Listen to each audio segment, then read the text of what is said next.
Summoner Studios.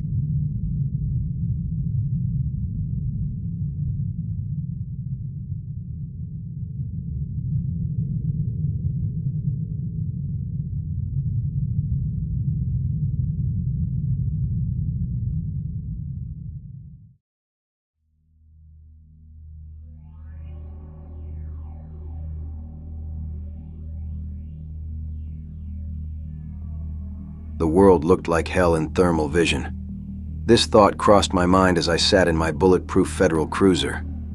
I watched the red outline of Dr. Permuta through binoculars. He gestured to a man behind the pharmacy counter. The pharmacist looked confused. Dr. Permuta looked frustrated. He pointed to a bottle on a shelf behind the pharmacist. A purchase was made with cash. Then he walked out with a brown bag. I dipped my seat back an inch as Dr. Permuta paced across the sidewalk. When his back turned to me, I started my engine. Then I eased on the gas and crept along the quaint main street of Canmore, Alberta, staying close but so as not to be seen. My earpiece buzzed. It was Handler Nielsen. "We can't afford to lose him. Stay close, Agent Martyr." There was an intersection ahead. Dr. Permuta hugged the brown bag and jogged across. The light turned yellow. I wasn't going to make it. Damn. My right foot pressed the brake. The cruiser let out a screech as it halted. The doctor looked back over his shoulder. Once again, I ducked. When I came back up, the light was green, but Dr. Permuta had disappeared. Fucking hell. Lost him. I laid into the gas and sped under the light. The voice in my ear came to my aid. "The drone has him. He made a left at the bar, heading east." Hands gripping the wheel, I cut hard left. "Copy!" Grumbling roars escaped the V8's hood. Situational awareness training kicked in as I scanned the avenue for my target. At my 3 o'clock, an Indian man wearing nerdy spectacles and holding a brown bag walked into a parking lot of a hardware store. "We meet again, Doctor." I pulled off to the roadside, shifted into park, and let the engine run. In the corner of my eye, the doctor opened his beat-up SUV's door. He tossed the bag in, glanced around, shut the door, and locked it. Then he pivoted toward the hardware store entrance. From my trench coat, I retrieved my thermal binoculars. Dr. Permuta's burly outline became visible through the store's tinted windows. I lost him behind an aisle. A moment later, he returned with a stack of lumber. An associate rang him up. Cash, of course. As the door opened, I observed the cashier assist Dr. Permuta to his car. They loaded the lumber into the SUV. The doctor tipped him, then got in his SUV and pulled onto the street. When his turn was complete, I shifted into drive. Out of town, he led me. Staying many car lengths away, I kept my cruiser's revs low. People know what black cars are used for. Suspicion was always present, but you didn't have to acknowledge it. He might have known. He might not have. Either way, I followed. We wound past the snowy plains. The road became narrower. Asphalt extended upwards toward the valley, where snow-capped peaks broke the clear blue sky. The Rocky Mountains were giants, gods standing to intimidate mankind. That didn't deter the doctor, neither could I therefore be. This dance continued. We had plenty of daylight left, but I hoped he would pull over soon. This remote area seemed like a good place to kill him. The snow had to be 1.5 feet deep. The only issue was that the ice would preserve his body. Perhaps a hungry critter would come along, as long as it wasn't a bear, and the body wasn't mine. "Come on, traitor. Where's your home away from home?" The word traitor had no right to come from my mouth. That was the crime that had gotten me here. Being an agent for the FBA, Federal Bureau of Anomalies, wasn't my choice. Being a mercenary in my past life was, I guess taking the contract to assassinate a US Army general was too. You know how they say death and taxes? For me, it was death or this fucking job. Execute or be executed. It was okay to kill, but only for the US government. Otherwise, it was treason. I remembered what the paper they made me sign said.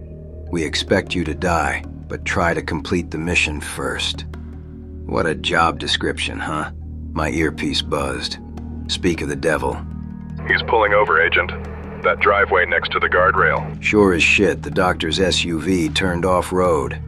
One of those hidden driveways you see in mountainous communities. A road to isolation. Not a path my cruiser sedan was suited for. Following him onto the trail would surely tip him off anyway. So I veered over onto one of those big rig ramps. Park and parking brake applied. I popped my door open, and a gust of icy air blew back my hair. Cleanest air a man could breathe, but thin. I had to inhale deeper to properly respirate at this elevation. As I drew breath, a buzzing noise echoed above. Looking up, I saw the silhouette of a Predator drone just visible above the clouds.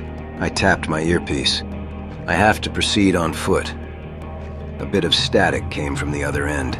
Then came Handler Nielsen's grumbling voice like a man tired of the world. Copy, Agent. Don't wander off. The drone will find you. A chuckle escaped my grinning lips. I muted my earpiece.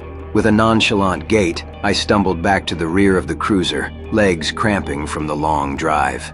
Fingering the key fob, swung open the trunk. Harsh rays of sun illuminated a Pelican hard case that was tucked away. I put a hand on each hinge and popped open the luggage.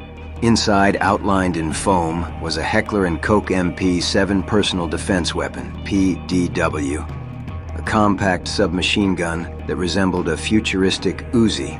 This one had the bells and whistles, of course. I reached my hand in and pulled the weapon from its case. The top rail had a micro-red dot sight. The bottom rail housed the standard foregrip and a flashlight. The Pelican case stored a suppressor. I grabbed that and sheathed it onto the barrel, turning it clockwise to lock the lugs in place. I grabbed a lightweight magazine harness, which already had 4 loaded magazines in the pouches. I took off my trench coat, secured the tactical harness to my torso, then put the coat back on. I loaded a mag, chambered a round, engaged the safety, and slung the MP7 under my coat. Good to go. Entering covert mode, my body started to move methodically. Head hung low, arms out for balance. I strode across the street, always keeping one hand down by my weapon. The road gave way to the trail. I scurried along the slope, making sure not to trip. Once at the bottom, I looked into the distance, where the path curved toward a mountain. Stalking over the rocks, I made my way. The uneven terrain swallowed my boots. Melted snow seeped into my socks. Frigid cold ate away at my body heat, siphoning life from my muscles. I'd operated all over the world. Low temperatures were one hurdle, but in tandem with elevation, your vitals were threatened. I unmuted my earpiece. Handler Nielsen, I need eyes on the target. Propellers hummed gently overhead as the drone banked right. Copy, Agent. The target has exited his vehicle. He's at a cabin on the mountain's face, bearing 271. Cut through the forest. There's a vantage point.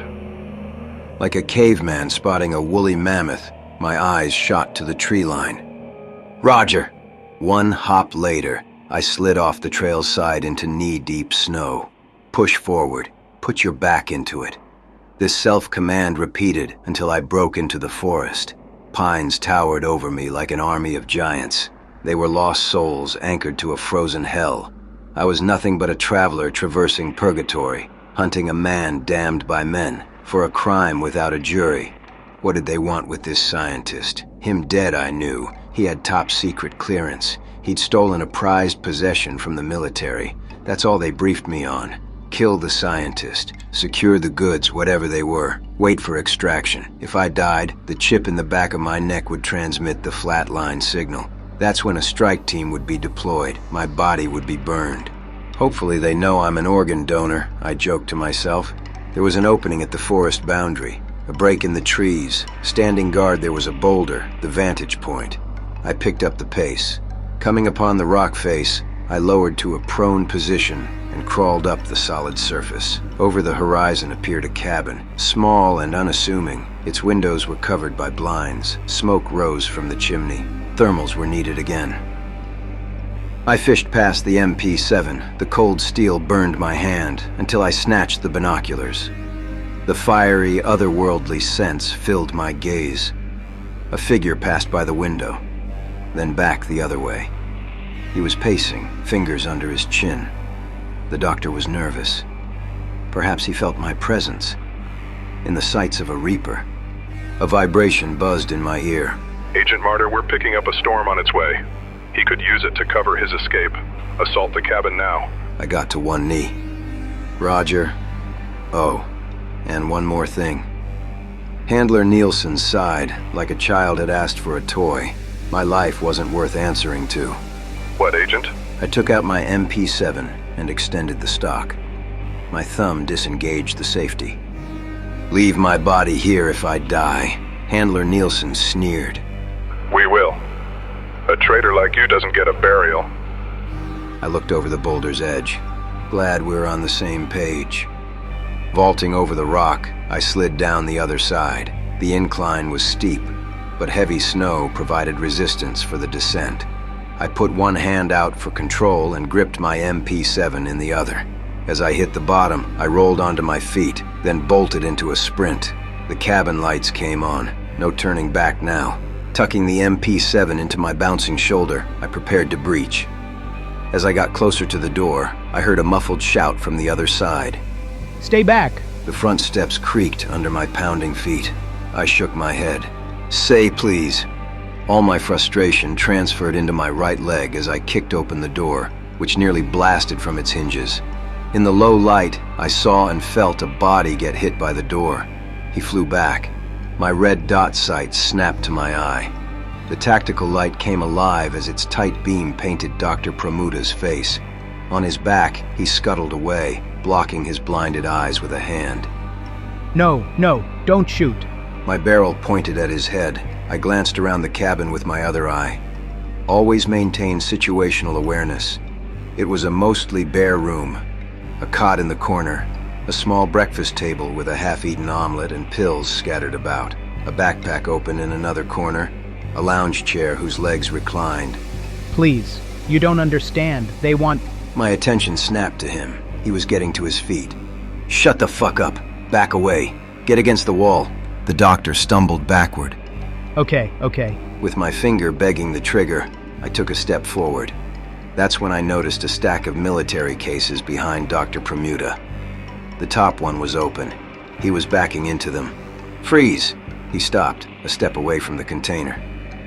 Dr. Pramuta looked up at me with squinted eyes. His hands were balled into fists by his sides, like a bullied kid summoning the courage to fight back.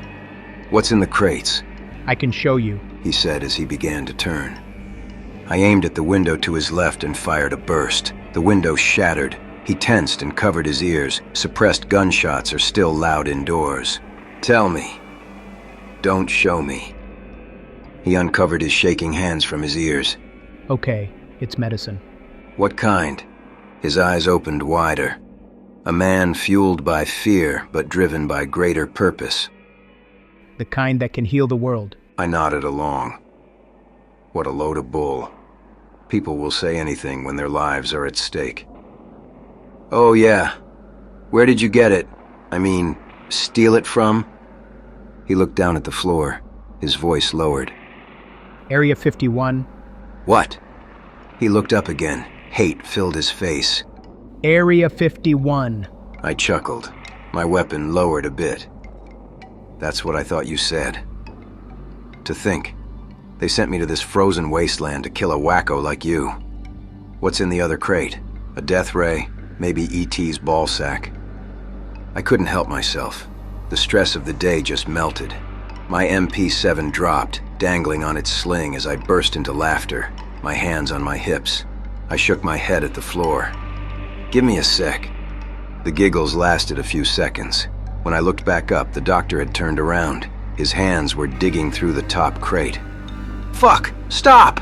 My hand fumbled for the MP7's grip. I found it. Bringing the red dot to my eye, I fired another burst into the doctor's back. He fell forward onto the crates. Grunts of pain escaped his mouth as he slid down the crates before falling backward onto the floor. Something rolled out of his hands. My breathing intensified. I tried to keep the red dot steady on his torso as I approached Dr. Pramuta's limp body.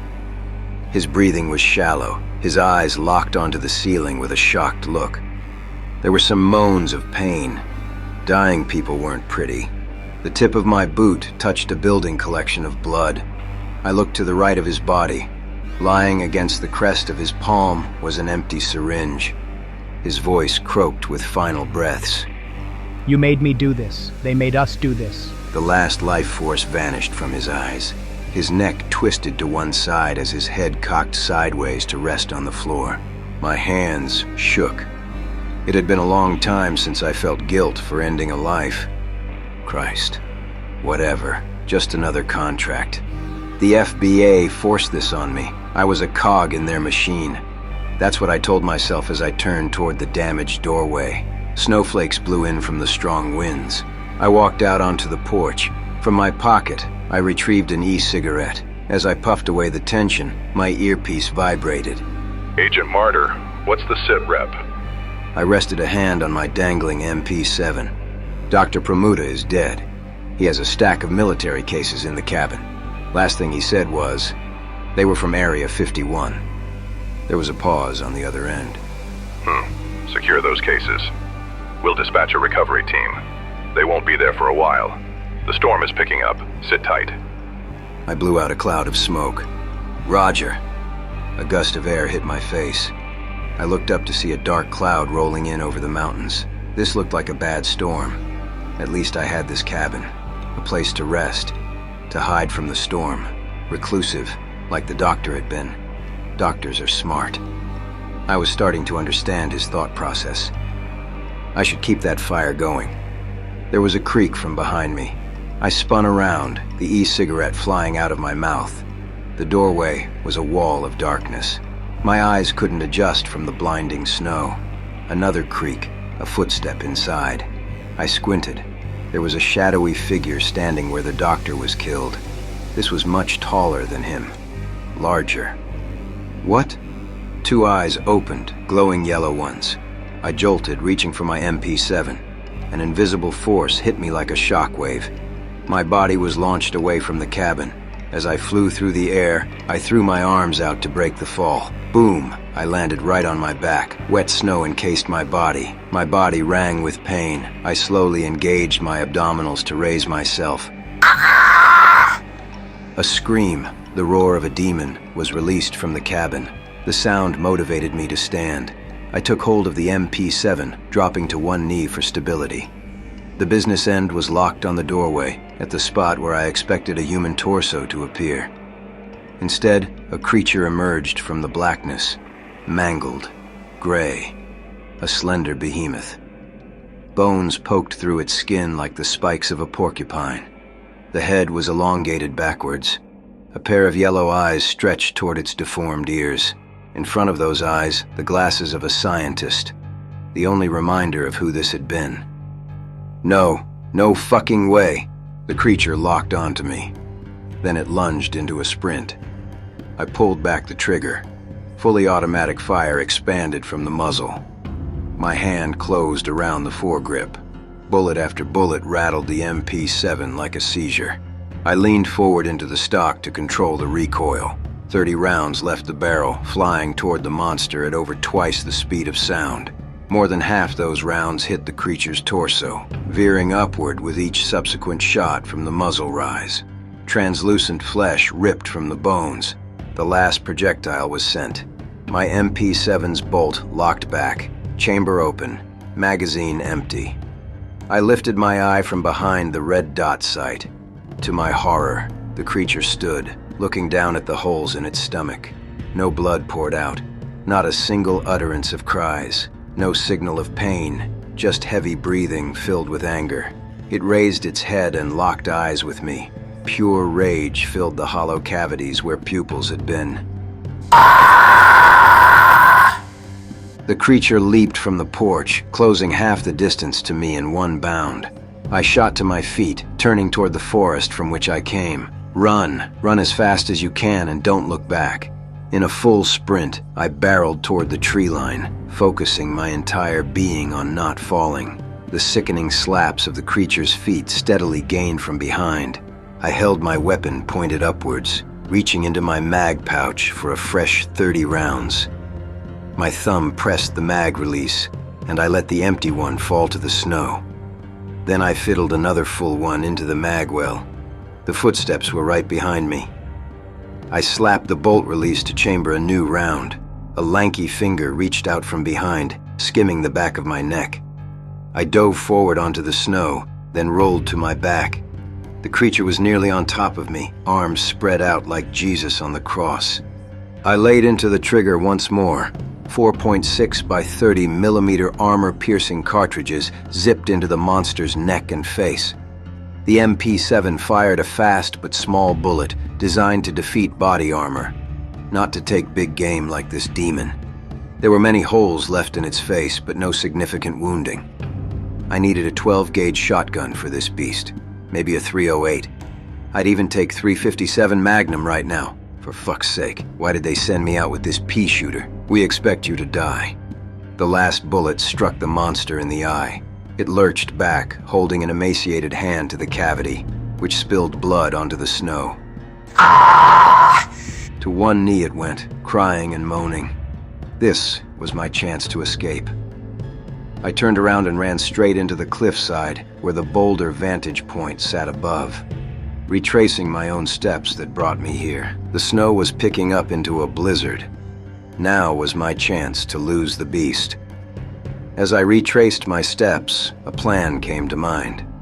I could use my previous snow tracks to confuse the beast, force it to lose my scent in the blizzard. Thermal binoculars would help me navigate. The blood from its eye would leave a trail. I'd use that to stalk the beast, then attack from behind and unload a full clip into the back of its head. Easier said than done, but that was my best hope. Using the creature's staggered state to my advantage, I widened the gap between it and me as I trudged up the slope. My MP7 bounced off my tactical harness while I dug my hands into the snow to scale the incline. Wails from the monster became farther away. I just about reached the boulder vantage point. A vibration hummed in my ear, like the buzz of an electric transformer. The creak of branches bending sounded from above. I looked up to see the arm of a tree being pulled down by an invisible force. It was nearly at a breaking point, with the sharp end pointed at me. The branch snapped, hurling at me like a javelin. I dove to my side. Its mass whizzed past me in a blur, taking a few hairs off my head with it. Landing on my back, I faced downward at the creature, which held its claws outstretched like a priest blessing a crowd. The wooden spear hovered in front of its hands, floating like a phantom, a remote-controlled weapon, telekinetic powers. That's how I'd been launched from the porch. I didn't want to believe this was real. If I was going to survive, I'd need to suspend disbelief. I grabbed my MP7 and lifted the red dot to my eye. I slowed my breathing for a second until the reticle settled on the floating branch. Tapping the trigger twice, I fired 2 well-placed shots at the weapon.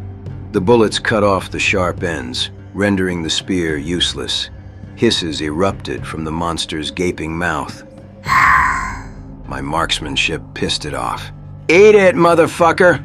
I turned back onto my feet, bolting to the slope's crest. My heart was racing. The fight was testing my endurance, but this was far from over. Energy conservation was priority. I didn't want to fatigue before going in for the kill, especially knowing this thing could impale me without moving. I had to hide in the blizzard, use the cover of the storm until the moment was right. I entered the forest. The pine trees were no longer giants, but guardians. Their wide bases offered decent cover. Not far in, there was a collapsed tree trunk lying horizontally across the snow. This was an obvious hiding spot, but also a partially fortified position. If the creature stuck its mortified head over, I could blow its brains out from a cozy position. A shriek echoed from behind. I sprinted to the log and vaulted over. Dropping to the ground, I pressed my back against the fallen tree. Then I loaded a fresh magazine into my weapon. I'd already blown through a few magazines. I had to make every shot count from now on. There was a bit of light peeking under the log, a gap to peer through. I lowered to my stomach, the slush soaking my clothes. Peering through the opening, I stuck the thermal binoculars to my eyes. Looking into the lenses, the snow was deleted from my vision. Only heat signatures remained. One was coming over the horizon. The monster crawled upwards, with blood, which glowed white-hot on thermal, dripping from its eye. It seemed to be operating on search mode, randomly lashing out in one direction before turning to dash in another, like a vacuum robot bouncing from one wall to another, looking for my sorry carcass to take revenge on. Based on observation of movement, the monster would come across my location in a few minutes. Should I wait and ambush it here? Rush in while its back was turned? A squeaking noise came from my left. I turned my head to the log's base. A rabbit was crawling out of a hole in the tree. I was lying so still that it didn't detect me. Sniffing out the log, it hopped along. My right hand crept along my leg to my knife holder. The rabbit started smelling the fingers on my opposite hand. I grabbed the knife and the rabbit's head at the same time. It snarled. I pushed its face against the snow to dampen the noise before plunging my knife into its skull. The rabbit went limp. I took the carcass and cut a narrow opening in its stomach. Dark blood coated the knife's edge. My bait was ready. I peeked under the log. The creature was gone, but a trail of its blood led to my right. Next to that trail was a thick tree. It was only a few paces from my position. Enough space for an ambush, not enough to escape. For it or me. One shot to get this right. With the rabbit in hand, I lifted my head over the log. Then I tossed the carcass at the thick tree. The body spun like a mangled boomerang before smashing into the stump. Blood and guts exploded on impact from the opening I'd cut. The fluids and organs coated the white snow, turning beauty into a butchery of gore, a postcard into a homicide. Nature isn't romantic, it's a war zone. I ducked again. The crack of branches breaking underfoot came from my right. My hands gripped the MP7's handle and foregrip. Heavy breathing became audible on the other side of the log, the slap of bare feet against the snow. Slowly, as incremental as a surgeon, I peered over the log. The creature had appeared, wading over the rabbit's guts like a vulture come to scavenge. It didn't eat the organs, just investigated them. Maybe it wasn't as primal as I thought. Maybe Dr. Pramuda was still inside. Either way, it had to die. I lifted to one knee. Then I put one leg at a time over the log. On the other side, I crouched before tiptoeing forward. The closer I got to the creature's back, the higher I raised my MP7's barrel. I timed each footstep with its reverberant breaths to quiet my approach. This worked. It didn't seem aware of my presence, but instead focused on digging its spindly fingers into the snow to pick up the organs. I got within smelling distance. Boy, did I know it.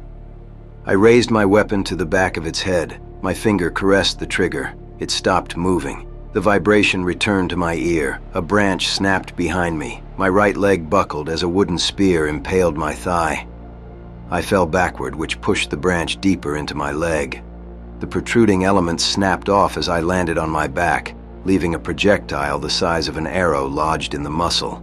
Ah! Ah! Fucking fuck! The pain was intolerable. I needed to lash out. My MP7 was still in my hand. I lifted it to the creature's back and unloaded. A few of the rounds ripped into its flesh. The creature scurried around the tree and hid as I emptied the magazine. The mag went dry. Moaning and groaning, I dropped the magazine and reached into my vest for a new one. Fuck you, all you cock-sucking fucks. My hands shook as I tried to feed my last magazine into the mag well. Fuck you, fuck the Bureau! The magazine clicked in. I punched the bolt catch. One in the chamber, fire from the hip. I fired into the tree stump. The full metal jacket rounds bit into the bark. Wood chips flew everywhere like shrapnel. Bullet cracks whizzed every which way, ricocheting off the curved lumber and into tangential directions. Frosted smoke spat from the suppressor. The creature stayed in cover behind the stump. Click, the barrel smoked. Snow melted on the MP7's receiver. It felt light, empty, just like the mission. Those fools at the FBA, whoring me out for their mistakes. They wanted forgiveness, but they wouldn't get it. My blood wouldn't wash away their sins as it poured out of my leg and onto the snow. So much blood. Dark blood. Too much. Not enough left. My vision blurred. The MP7 dropped from my hand. I fell back. Staring at the overcast sky, I watched the tops of the trees sway in the wind. The numbness in my leg was spreading. I used the last of my energy to tap my earpiece.